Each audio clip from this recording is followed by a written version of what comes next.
Hello, you are listening to the Wellness Project with Des. I'm your host, Desiree, a mental health therapist and holistic wellness coach. On my podcast, I interview experts in the field of mental health and wellness, as well as those who share their firsthand accounts of their mental health journeys. These interviews will give you many tips, tools, and strategies to improve your mental health, as well as give you hope, support, encouragement, and inspiration on your own personal mental health and wellness journey. Thanks so much for being here. I would greatly appreciate it if you took a moment to leave me a review on iTunes and leave the podcast 5 stars on Spotify. It really helps the podcast to grow, which in turn helps me to keep bringing on amazing guests and spreading mental health and wellness education and support. And make sure you're subscribed so you don't miss an episode. Are you ready to embark on a transformative journey towards holistic well-being, unlocking the full potential of your mind, body, and spirit? If so, I'm thrilled to invite you to my program, the Holistic Wellness Transformation Coaching Program. My one-to-one coaching program is a comprehensive and individualized approach to help you improve your overall well-being. As a holistic wellness coach, I'm here to guide you on a transformative journey to attain balance and harmony in all areas of your life. With personalized coaching sessions, I'll offer guidance and support throughout your wellness journey. Starting with a thorough holistic assessment. We'll dive into your past, habits, thoughts, feelings, behaviors, and patterns that may be holding you back and no longer serving you. This assessment forms the foundation for your customized wellness plan. Together, we'll explore the 8 foundational elements of wellness to ensure you feel balanced and aligned with your goals and your values. This program goes beyond the surface, providing you with mental and emotional support. I will help you to manage stress, anxiety, and other challenges such as perfectionism and people-pleasing, offering techniques and strategies to enhance your resilience and your skills. The benefits of this program cannot be overstated. I'll be there every step of the way to support you in achieving balance and harmony in your life, manage stress, and improve your emotional well-being. Nurture healthy connections, create lasting, healthy habits, achieve your goals, and gain confidence in your ability to transform your life. Join me on this journey to holistic wellness. You could go to my website to check out my various packages, and you could go to my Calendly link found in the show notes to schedule a free 30-minute consultation call where we will go over the 8 core areas of wellness, as well as your goals and your dream life. Reach out and let's get started on your wellness journey so you can finally live the life you want.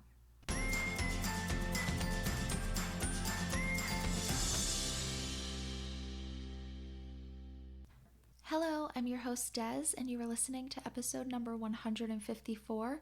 On today's episode, I am speaking with Dr. Claudia Perolini all about emotional eating. I think this is something that a lot of us struggle with. I know that I do. When I am stressed, when I am frustrated, when I am upset, I crave sugar. I crave junk food so bad. And I guess I never really thought about why that is. I never really connected the dots as to why when I feel emotional or really challenging feelings that I want candy and cake and cookies and chips and things like that. I really enjoyed this conversation with Claudia because she helped me to connect those dots, and she explained why we do crave junk food when we're feeling emotional. She really gets down to the root causes of why we turn to food for comfort, and I thought it was really fascinating.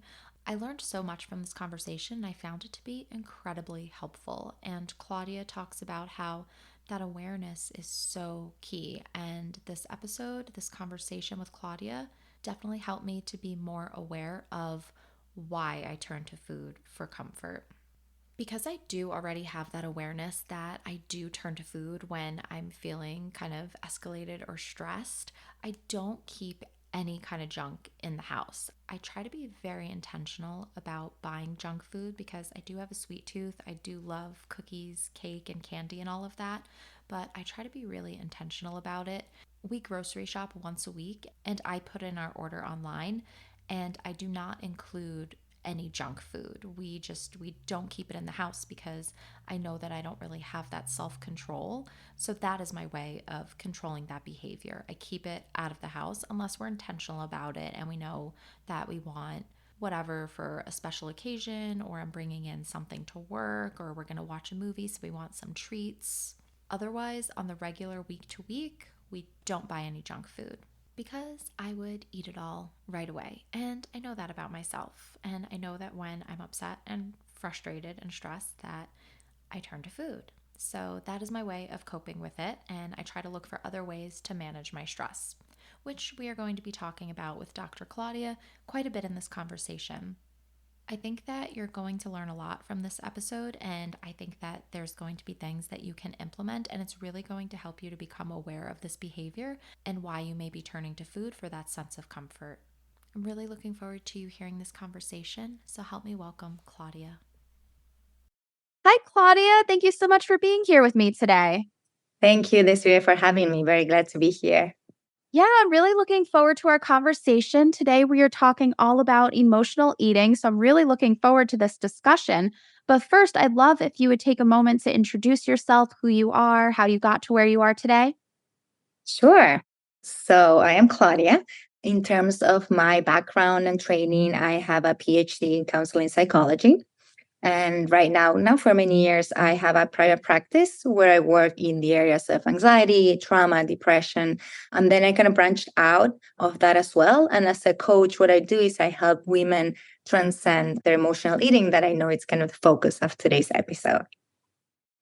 Oh, great. Thank you so much for sharing all of that. So, to get us started, I would love if you can explain in your own words, what is emotional eating? Yeah, so emotional eating is when we eat out of a desire to manage or navigate emotional distress or discomfort rather than in response to our, hunger or nutritional needs. So really when we are engaging in emotional eating, we are using food, right? We are relying on food to help us kind of navigate really as a means to get some relief, some comfort, some distraction of whatever really overwhelming feeling that we might be experiencing. Okay, great. Thank you so much for explaining that. And just the way you explain it, I feel like a lot of people do this. A lot of people kind of struggle with this and turn to food for comfort or, like you said, to manage or navigate difficult emotions. Why do you think some people emotionally eat, or what are some common root causes that you're aware of? I think a key piece is that we do it to really alter, again, by going back to what emotional eating is. It's really to alter the way that we are feeling. It might be, unintentional, right? We might not be eating and telling ourselves, oh, I need to eat because I'm feeling, let's say, overly anxious. Usually it doesn't work that way, even though some people have that awareness. But many people might find themselves eating, not really fully realizing that they're doing it as a means to, right, get some comfort. So it might be really that, there are some overwhelming feelings that we are experiencing, and it just might be experienced as too much. And we need some, some comfort, some relief, and we might kind of turn to food. There are other pieces as well. There's the physiology piece, really, right? That every time that we eat, our bodies, our brains release dopamine. And without getting very technical, really, dopamine it's called the feeling good neurotransmitter, right? Because it has that impact on our body. So we tend to feel good every time that dopamine is released.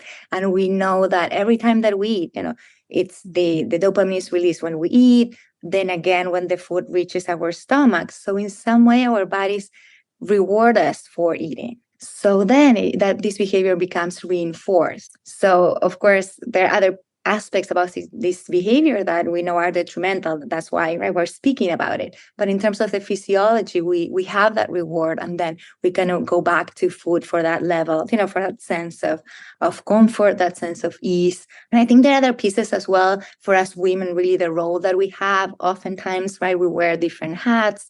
We are oftentimes doing, and I know I'm generalizing, this is more traditionally, but perhaps still nowadays, right? We do a lot of the work at home. Sometimes, in addition to the work that we do at home, we work outside the home. We tend to have this main, caretaker role if we have children. But even if we don't have children, if we have a partner, or if we don't have a partner and we're single, even with our parents as well, So I think we are pulled, at least in our society, in many directions. And I think sometimes there's little space, little time to find outlets in some way to nourish ourselves, to replenish for all that we give. And I think then food becomes this kind of easy way, easy target, right? It's kind of easy to stretch our hands and reach for something and eat something else because that gives us that comfort. And I think that's one avenue, one way through which we kind of fall into this pattern. I think also, right, as women, again, most of the time are the ones, buying the food, preparing the food, putting the food on the table. So we have this kind of close relationship with food. So sometimes we might go overboard and again start over relying on food for comfort. And I think more generally, right, in society now, food has become so available, right? In every corner, we find one, two, even sometimes three places that we can, easily get food, right? We don't even need to leave home, right? We can call these places, right? Services that, brings us the food, in a few minutes in our door. So I think also the piece is that it's so accessible, the food, that it can become an issue, right? If we don't know how to navigate it well.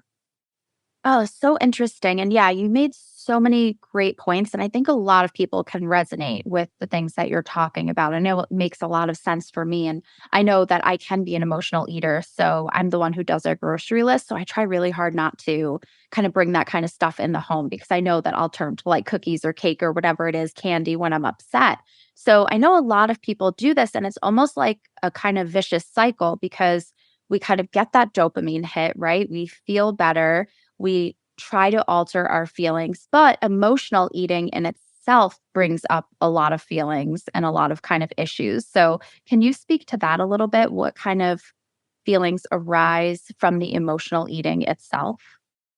Yeah, and I feel this is such an important piece because again, we're speaking about the feeling good, the comfort, the relief, but then we have this other side, right? That makes this behavior so challenging in a way. So oftentimes, and I know it's different for every person, but oftentimes feelings that come up are feeling guilty for having engaged in that behavior, feeling shame, feeling very kind of disempowered, sometimes kind of disappointed in ourselves, kind of disillusioned. Sometimes for some women, they might feel kind of out of control, this kind of how come feeling, right? Because oftentimes this is a behavior that we try to tackle for quite some time before we are kind of effective at tackling this behavior. So there's oftentimes this feeling of, I did it again. I knew that I didn't want to do it. And again, I kind of fell for this.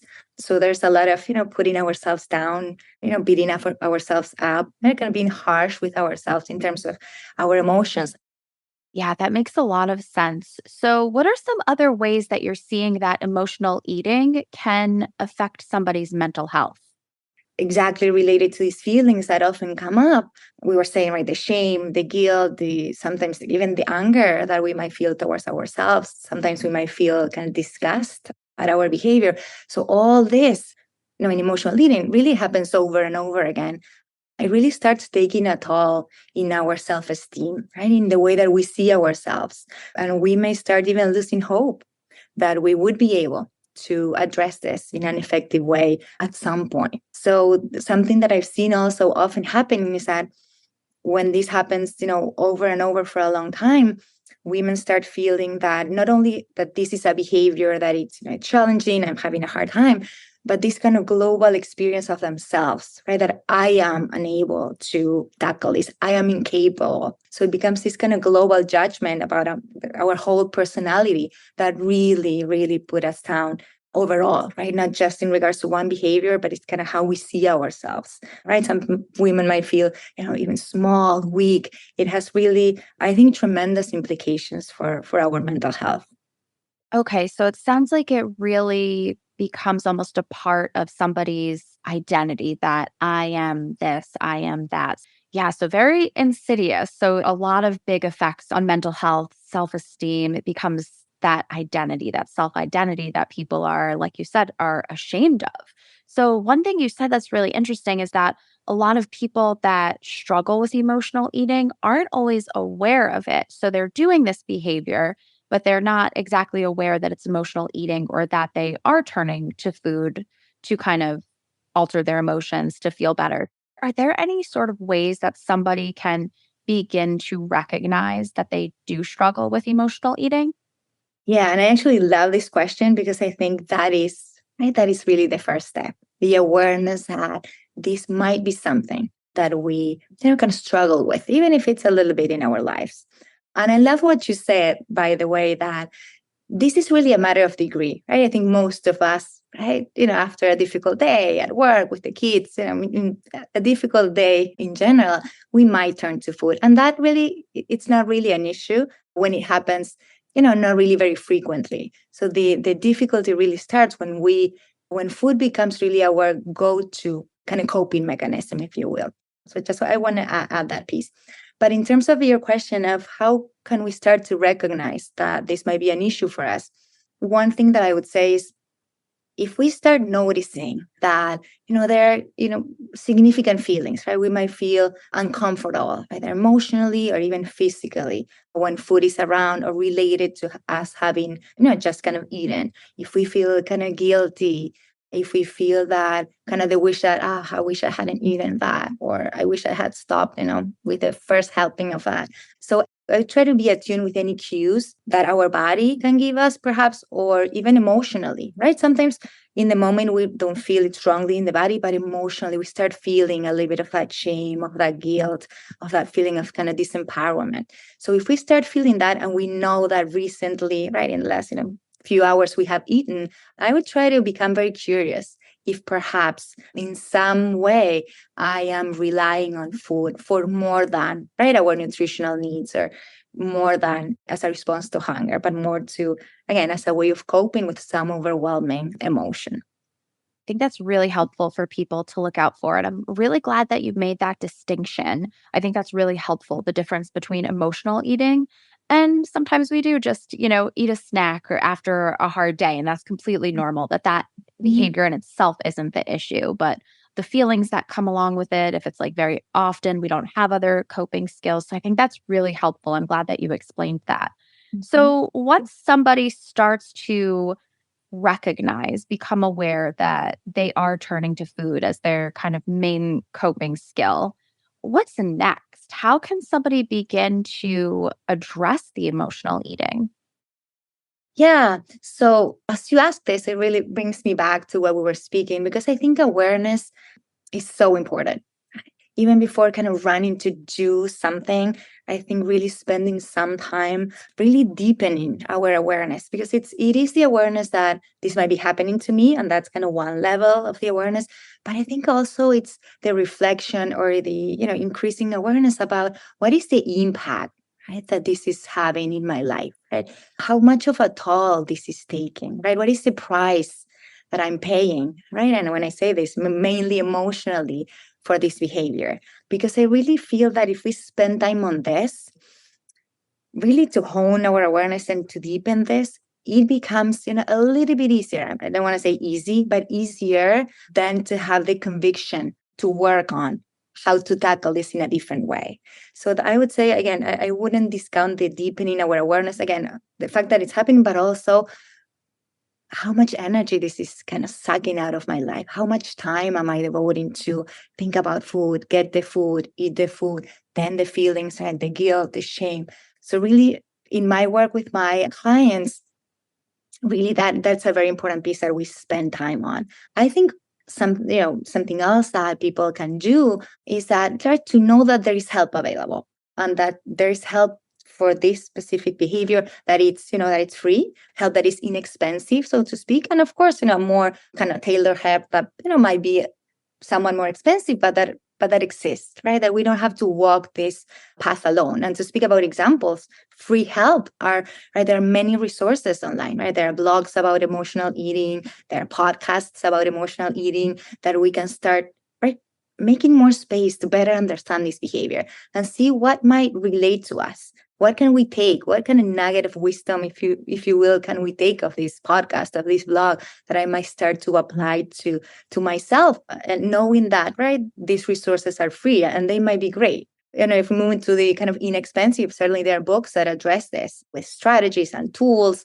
So there's a lot available, right? If we go more to, let's say, the other side, certainly there are coaching programs, individual, group, that provide like a more tailored more in depth, more structure, more kind of almost like walking the path with you, if you will, if you need that, for people who need that. But there's really a range of help available to support women and to empower them with the message that it is possible to tackle this behavior and leave this in the past. I think one more thing that I would say, kind of concrete thing, because I know sometimes we need something more concrete. Keeping a log, I found with my clients that is very helpful. I know some people might hear this and feel like, oh, this might feel so simple, but I think it's a simple way that can give us a lot of insight. Because if we keep a log, let's say for a week, for 2 weeks, in which you write down, what we ate at what time, how much time did it take us to eat the food, how we were feeling before, how we were feeling after, perhaps feelings that came, hours later, some of the ones that we were speaking, perhaps. And then after a week, we can sit down and take a look at that. And I think that really can gives us insight about ourselves and how emotional eating is playing out in our lives. Because we might say, well, perhaps it's a certain time of the day, right after I put the kids to bed. Or perhaps there are some days that I know are harder at work that I end up eating more than really what I want to. So we might start seeing those patterns when we keep consistently along for several weeks. And then we can be kind of more prepared, right, at those times of the day.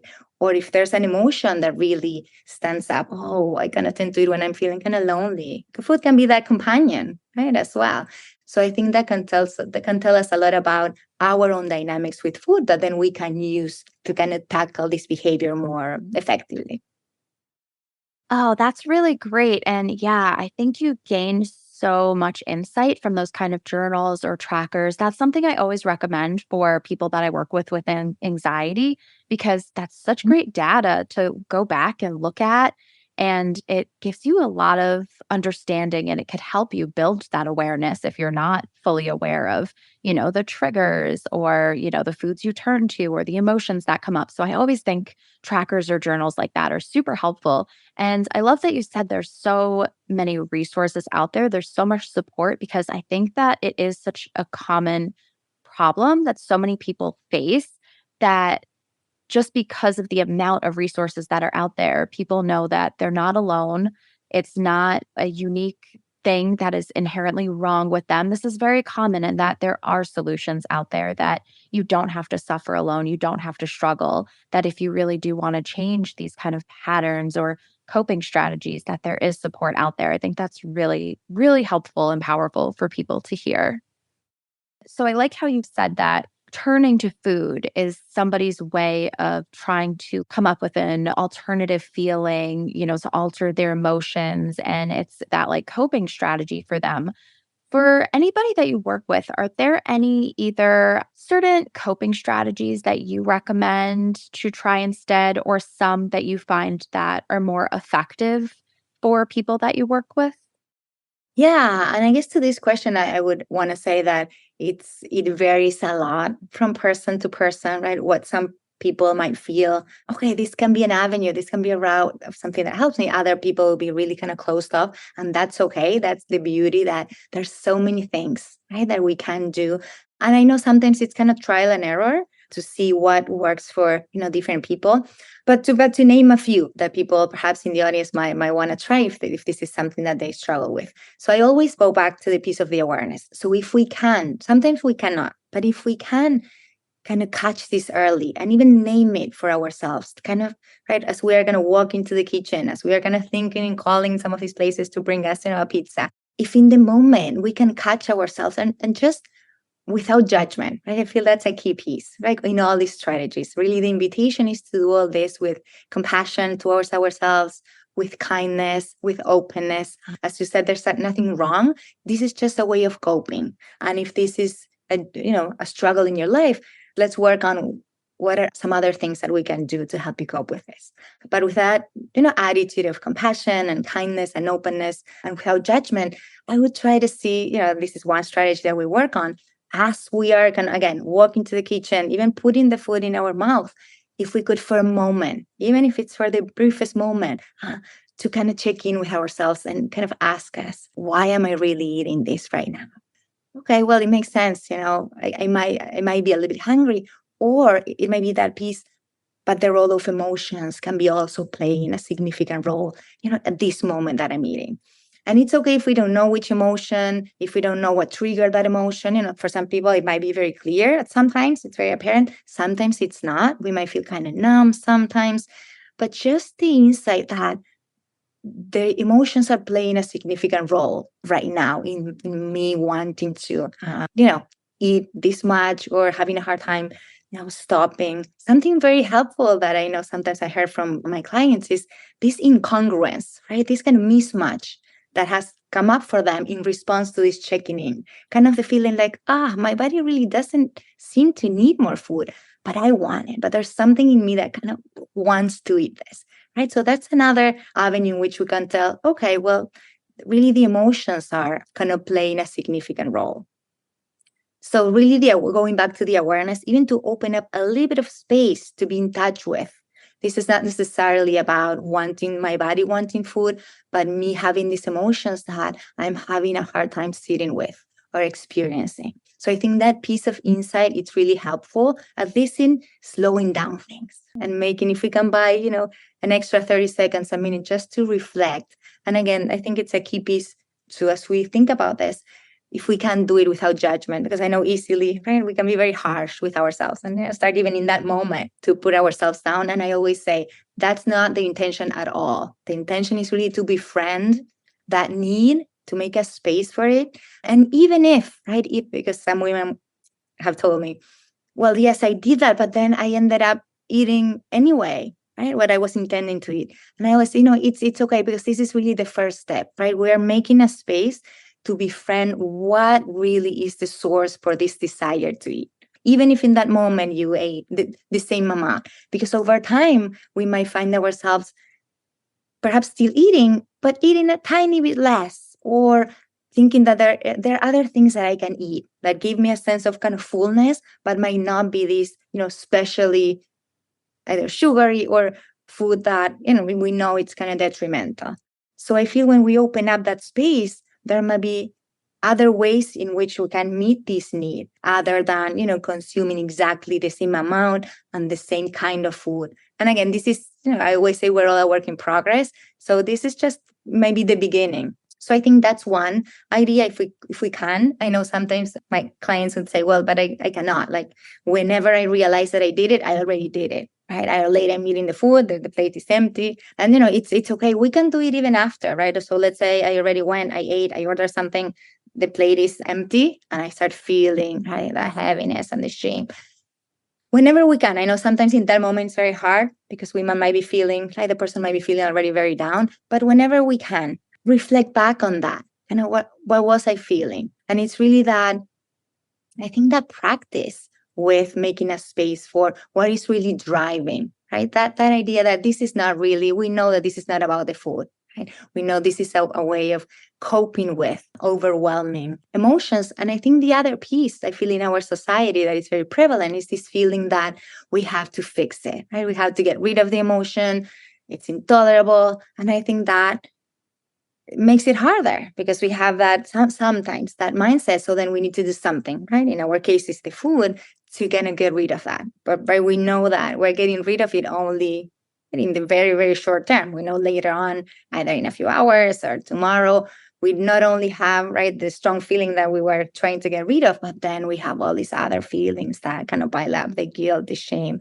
So even questioning that piece, I might be feeling very anxious or very sad or lonely, and to normalize that, right? That's those feelings, that is a human experience as well. And perhaps, only perhaps, we might be able to kind of sit down with it feeling a little bit more. And when I say sit down, I mean kind of tolerate the discomfort of that feeling. So I think it's kind of bringing this mindfulness piece, right? In the presence with no judgment to kind of all this that is happening inside us related to our emotional eating. Oh, great. I love all of that. I think it's so helpful. And I love how you break everything down and Mhm. say to just take it slow. Let's really deepen that awareness. I just think that's so powerful. Like you said, it's kind of a step that people kind of want to skip. They want to go to action, action. Let's change this. Let's fix this. But to really slow down and kind of focus on that awareness. And not only that, but that self compassion piece that is so vital to this process. So I love how you explained that. Claudia, this has been so amazing. Do you have any words of wisdom or words of advice for people that struggle with emotional eating? I think the few things I would like to add is really, again, the piece of, spreading a message of hope. Because in my experience, I've heard many women said, I've tried this so many times. I've been struggling this since I was a teenager, and maybe they're in their 30s. Well, all the women in my family, had this issue, kind of the feeling that I'm stuck and this is kind of a life sentence, so to speak. So to all those women, I really would like to share that message that it is possible. It is possible regardless, right? Regardless of how long, regardless of how severe, regardless of, your family history or your genetics, like all that might play a role, but I still feel there's so much that can be done to try to tackle this. So I guess kind of sharing that message of hope, of empowerment, that there are ways, even if what we try the first time, the second time, the fifth time, doesn't work. We keep at it, because since this has such a big impact, such kind of negative impact in our lives, I think it compels us, right, to want to find a way to tackle this. So I think the message of hope would be the first one. And the other piece that comes up as you say that, this feeling that even though this behavior, and I want to validate, right, it can be so painful, so challenging, right, so distressing. And that's also very true. I think at the same time, since it's so, again, significant and can suck up really so much of our energy, I think sometimes it makes it kind of compelling to want to do something, right? To not give up. So I think in some way can be a pathway to do this inner work that perhaps we wouldn't do otherwise, that really then kind of deepens our awareness, right? Increase our insight. And I feel that's something that will serve us well, right, in our whole life. So I always encourage people to, even though certainly this is an obstacle, that perhaps, right, this can be, right, in some way kind of, as they say, a blessing in disguise. Oh, great. Claudia, thank you so much for being here today. I so appreciate it. I think this was such a great conversation, so powerful. I would love it if you could share where everyone can find you. Yeah, well, first, thank you, Desiree, for making this space. I think it's such an important message, and thank you for giving me the space to share my thoughts. In terms of kind of staying in touch, I think the best way would be taking my quiz, and that would be my name. So it's claudiaperolini.com/quiz. And the quiz is really about what we're speaking earlier. It's really about deepening our insight. It's a very short quiz. It doesn't take more than 5 minutes, but it's really deepening our insight about what are our main triggers to eat. And that kind of puts us on the path of learning more about ourselves as the first step to kind of tackle this behavior. Oh, perfect. I will definitely have to check that out. Everyone, I am going to have Claudia's links in the show notes, so definitely go check her out. Claudia, thank you so much for being with us today. Thank you. It was really my pleasure. I really hope that you liked this episode and gained a lot of value from it. If you did like this episode, please share it on social media. You can tag me at The Wellness Project with Des on Instagram and at According to Des on Facebook. If you do enjoy my podcast and gain value from it, I would greatly appreciate your support. You can show your love and support by buying me a coffee. This will help my podcast to grow and in turn will help me to keep bringing on amazing guests. You can go to buymeacoffee.com/The Wellness Project with Des to show your support. All books written by or recommended by my amazing podcast guests are listed on my Amazon storefront. Go to the link in the show notes to check out those books.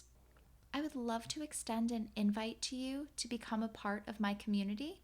You can do this through Facebook, where we will be discussing this episode.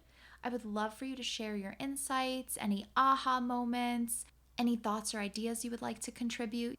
You can contribute in the discussion taking place in my Facebook group, and it's a great place to connect with me because I am in there every day with mental health and wellness content, discussions, reflections, journal prompts. It's a fun and supportive place to be.